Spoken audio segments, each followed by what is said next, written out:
every month what happens is that the Department of Mineral Resources and Energy through the Central Energy Fund evaluates the Rand US dollar exchange rate and also monitor things like international petrol prices and international oil prices. And based on these factors, an average is determined as to what the cost of a litre of fuel should be in South Africa.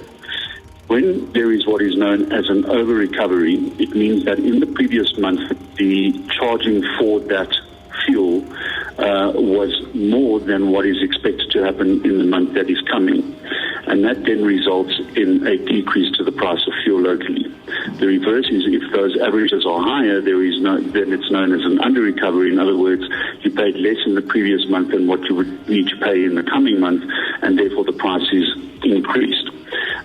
So these factors, really, the Rand US dollar exchange rate, international petrol prices and international oil prices, are really determined on an international market. So we are at the mercy of geopolitical developments internationally. So if the Rand weakens against the US dollar, that could be bad news for local consumers.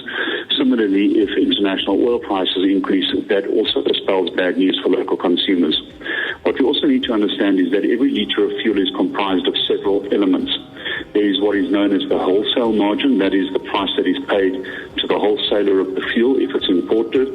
You pay for storage, you pay for wharfage, which is also storage at the ports.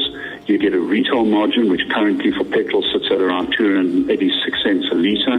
You pay different taxes. The fuel levy, we all know, R3.96 a litre, and the RAF levy, which is used to compensate victims of crashes, and that currently is paid at R2.18 a litre on petrol. There are many elements that make up a litre of fuel, and it's very important that people understand that it's not simply a calculation of, well, this is what we're paying, this is what this is what fuel costs, this is what consumers will have to pay. There are a number of different calculations that are made to determine exactly what a litre of fuel is going to cost.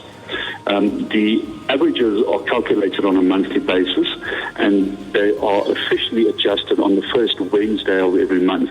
The announcement of the adjustment is made 2 days before the first Wednesday of every month, which gives retailers, in other words, garages and petrol stations, an opportunity to change their systems to the new pricing, and at midnight on Tuesday before the first Wednesday of every month, the prices are adjusted officially by the DMRE.